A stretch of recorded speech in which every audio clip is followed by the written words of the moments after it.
Tulle, Trulle, Mulle and Big Cleaning Day. Today I'm going to tell you about the time when Tulle, Trulle and Mulle visited Martin's mum. Maybe you remember who Martin is? He is Thomas's best friend. You know, Thomas who had his two cousins, Jesper and Jonas, visiting, and who got a little snowball help from Tulle, Trulle and Mulle. I'm sure you remember that. Today the three troll girls were going to visit Martin's mum. They had been there once before. They had, in fact, visited almost all the families in the village, and they always found it funny and interesting. These humans were so different. Sometimes it was a little sad too. That was when people weren't kind to one another. But if that was the case, Tulle, Trulle and Mulle always tried to help them a little.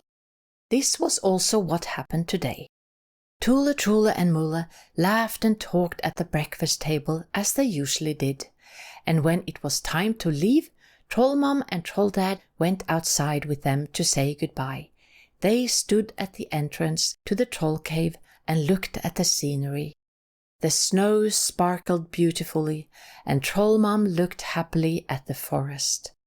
Look, she's put on her most beautiful diamonds today. She's beaming. Troll Mummy talked about nature, of course, and she almost had tears in her eyes. She sighed and put her head on Troll Daddy's shoulder, who put his arm around her waist. Yes, and the sun is in love too. Troll Dad chuckled and laughed. Mum and Dad Troll were very fond of each other, and Tulle, Trulle and Mulle smiled. Then they gave their mom and dad a warm hug, waved and said goodbye. Tulle, Trulle and Mulle felt how happy Earth was today. The snow glittered and sparkled so beautifully, and the birds flew between the trees and bushes and chirped love songs to each other. Tulle, Trulle and Mulle listened to the birds singing while they were dancing swiftly through the forest. When they came to Mr. Invisibility Stone, his tall, beautiful snow hat glittered and he looked very happy. Tulle, Trulle and Mulle greeted him gently, stretched out their arms, and straight away they made themselves invisible.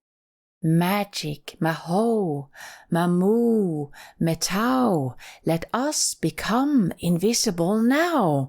And hey presto, they immediately became invisible. In the village, the humans were soon going to celebrate something they called Christmas. It was a kind of birthday party for someone they called Jesus, who lived a long, long time ago. Tulle, Trulle and Mulle had heard the teacher at school talk about this, and they thought it would be very exciting. It felt like an adventure as Tulle, Trulle and Mulle walked through the streets. There were decorations everywhere, lights and stars, Christmas trees, Santas, Christmas angels, reindeer, glitter, and many more things. Tulle, Trulle and Mulle smiled and laughed as they observed it all and couldn't stop looking at the beautiful decorations. Martin's mother's name was Katarina, and Martin also had a brother called Truls and a sister called Marianne. They were a little older than Martin and went to school too. Their mother Katarina was, how should I explain it? She was kind and good, but a bit odd too. You see, she had dust on her brain. Do you know what that means? Well, it's something they say about people who only think about cleaning, scrubbing, washing and polishing all the time, or at least almost all the time. And Katarina really had dust on her brain. She had completely forgotten how to relax and be happy. It was tiresome. She cleaned and scrubbed, and if the house wasn't clean enough, she'd moan and complain. On Fridays, it was always the week's big cleaning day. That day was the worst, and it didn't make things better that Christmas was coming soon. Today she intended to bake as well. Martin, Truls and Marianne were happy that they were at school on Fridays, and when they came home, they hurried up to their rooms so that they shouldn't risk making a mess or spilling anything. Tulle, Trulle and Mulle looked at Katarina while she was cleaning and scrubbing the floor in the living room. She had already washed some clothes, dusted, cleaned the refrigerator and the kitchen cabinets, and it was still only morning.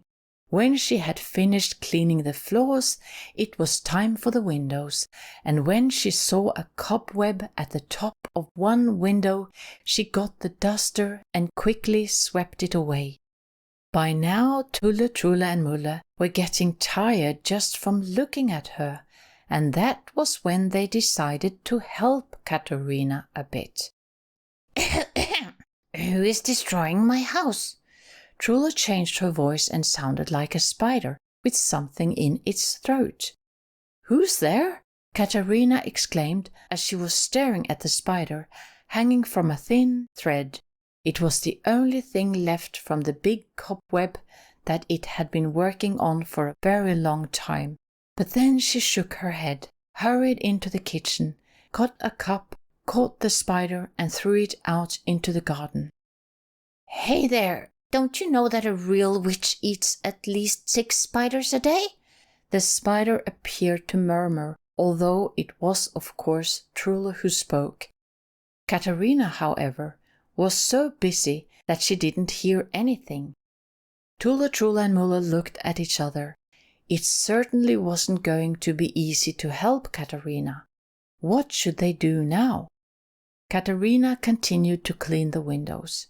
She had finished on the inside and now it was time to clean them on the outside. Tulle had found a broom in the shed and now she held it in her hands and pretended to fly through the air with it until it was right in front of Katarina. Trulle spoke with a sweeping broom voice. Hey you, careful ride! Now what? Katarina grabbed the broom as if nothing strange had happened and washed it thoroughly in the bucket so that water squirted in all directions. Tulle, Trulle and Mulle jumped aside as fast as they could, but they got quite wet anyway. Who on earth put this thing here? Katarina walked around the house and put the broom back in the shed. Then she hurried inside to get more water for the windows. Tulle, Trulle and Mulle looked after her. Today it was their turn to be surprised. Katarina was so busy and so stressed that she didn't even have time to believe in magic.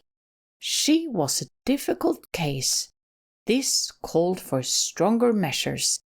Do you know what that means? It has nothing to do with measures, really, but you can ask an adult to explain it to you.